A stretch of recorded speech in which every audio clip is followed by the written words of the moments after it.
नमस्कार दोस्तों, इस वीडियो लेक्चर में हम पढ़ने वाले हैं UNCLOS United Nations convention on the law of sea. तो फिलहाल अ, पिछले वीडियो लेक्चर में हमने देखा था कि जैसे कि भारत ने अगस्त 2021 में यूएनएससी की प्रेसिडेंसी संभाली 1 महीने के लिए। तो बहुत समय से या फिर अ, चाइना एक यूनाइटेड नेशन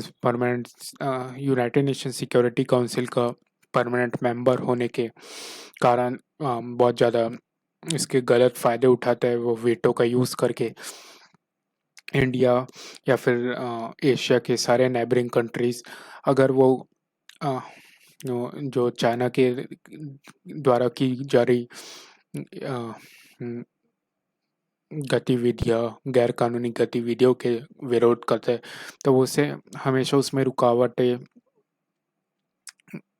पैदा करने की कोशिश करते रहता है और वो हमेशा एक सेल्फिश तरीके से अपने इंटरेस्ट को बढ़ाते रहता है। साउथ चाइना सी में चाइना के बहुत ज़्यादा डिस्प्यूट है।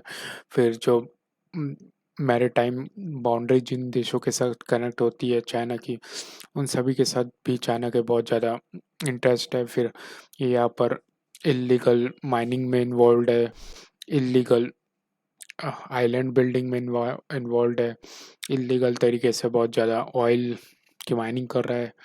तो इसे देखते हुए भारत ने यूनाइटेड नेशन सिक्योरिटी काउंसिल में यूएनसीएलओएस के महत्वता या फिर उसकी अथॉरिटी को हाईलाइट किया।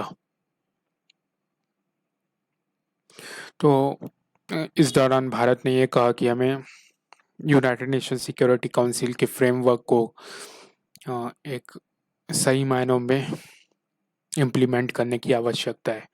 तो जानते क्या इस भारत के इस बयान का क्या सिग्निफिकेंस है। तो United Nation Security council presidential statement यानी कि भारत प्रेसिडेंट के स्टेटमेंट के में भारत ने ये बयान दिया कि United Nation Security Council on sea United Nations convention on law of sea ये एक प्रकार का कानूनी फ्रेमवर्क है जो उन सभी एक्टिविटीज़ को एप्लीकेबल होगा जो कि ओशियंस महासागरों और समंदरों में हो रही है। साथ ही साथ इसका एक मकसद ये है कि इल्लिसिट गैर कानूनी तरीके से हो रहे गतिविधियों को काउंटर करना। United Nations convention on law of security on seas ये एक फ्रेमवर्क हाईलाइट करता है कि हम इंटरनेशनल रीजनल कोऑपरेशन को क्या कर सके, इन्हेंस करें ताकि हम मैरीटाइम थ्रेट्स को काउंटर करें और मैरीटाइम की सिक्योरिटी और सेफ्टी को इंश्योर करें।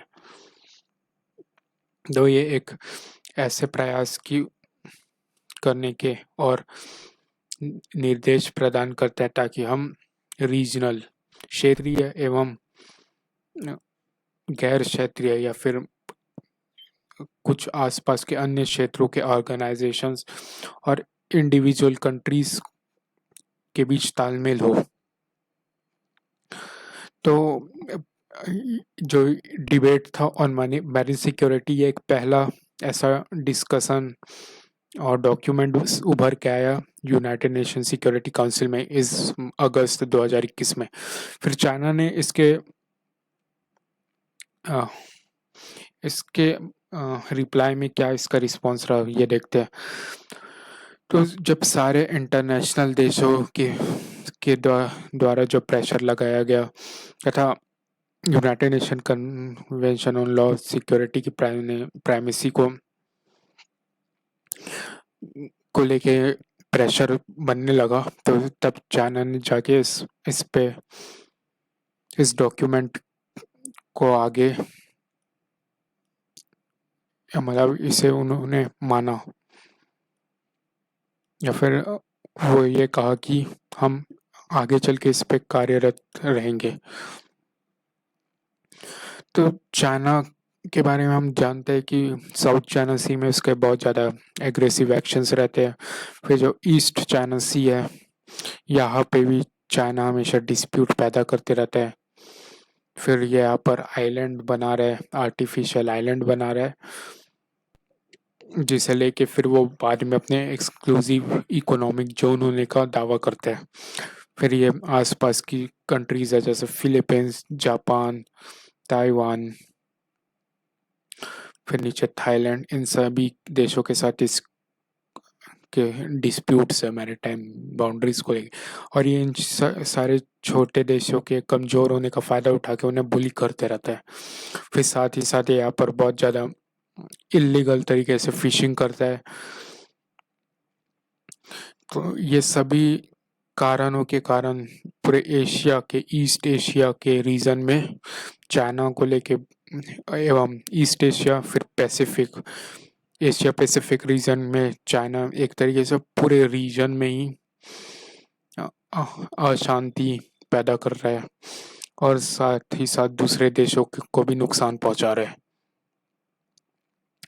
तो यूनाइटेड नेशंस UNCLOS के अंतर्गत परमानेंट कोर्ट ऑन आर्बिट्रेशन ने 2017 में ये रूल आउट दिया था कि चाइना की एक्टिविटीज या गतिविधियां चाइना साउथ चाइना सी में ये इलीगल है। इसके बावजूद भी, मतलब इस कोर्ट के दखल अंदाजी के बावजूद बीजिंग इलीगल तरीके से, मतलब वो बाज नहीं आए अपने हरकतों से, और वो हमेशा यहाँ पर इस क्षेत्र में टेंशन पैदा करते रहता है। तो जानते क्या है UNCLOS? United Nations law on seas. UNCLOS ये कब आया? 1982 में इसे अडॉप्ट किया गया। फिर ये इफेक्टिव कब हुआ? 1994 में। इसने 4 पुराने जेनेवा कन्वेंशंस को रिप्लेस किया अप्रैल 1958 में। तो ये 4 जो पुराने कन्वेंशंस थे उन्हें हम देखते हैं। पहला है the territorial C and contiguous zone, फिर second one is continental shelf, third is the high seas, and fourth is the fishing and conservation of living resources of high seas। तो ये चारों कन्वेंशंस को रिप्लेस किया गया।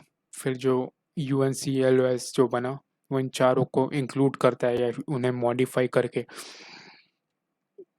अपने में शामिल किया। तो फिर ये कन्वेंशन क्या एक लीगल फ्रेमवर्क है मैरीटाइम एंड मैरीन एक्टिविटीज़ के लिए। इसे क्या बोला जाता है? Law of the seas. फिर ये मैरीटाइम एरिया को 5 मेन जोन्स में डिवाइड करता है। पहला है internal waters, second is the territorial C, and third one is the contiguous zone, fourth one is the exclusive economic zone, and fifth is the high seas, जिसके बारे में हम डिटेल में थोड़ा और आगे डिस्कस करेंगे। तो UNCLOS एकमात्र ऐसा इंटरनेशनल कन्वेंशन है जो ये फ्रेमवर्क स्टिपुलेट्स करता है मैरीटाइम स्पेस, मैरीटाइम मतलब मैरीटाइम डोमेन को लेके एकमात्र ऐसा फ्रेमवर्क बनाया गया है इसके द्वारा, जो कि अंतर्राष्ट्रीय तौर पे लागू है। तो ये विभिन्न प्रकार के लीगल स्टेटस प्रोवाइड करता है विभिन्न प्रकार के मैरीटाइम जोन्स में। फिर इस कन्वेंशन के अंतर्गत 3 नए इंस्टीट्यूट्स बनाए गए हैं। पहला है the international tribunal for the law of the sea, second is the international sea bed authority, while third one is the Commission on the Limits of Continental Shelf। तो आज के वीडियो लेक्चर में इतना ही। धन्यवाद।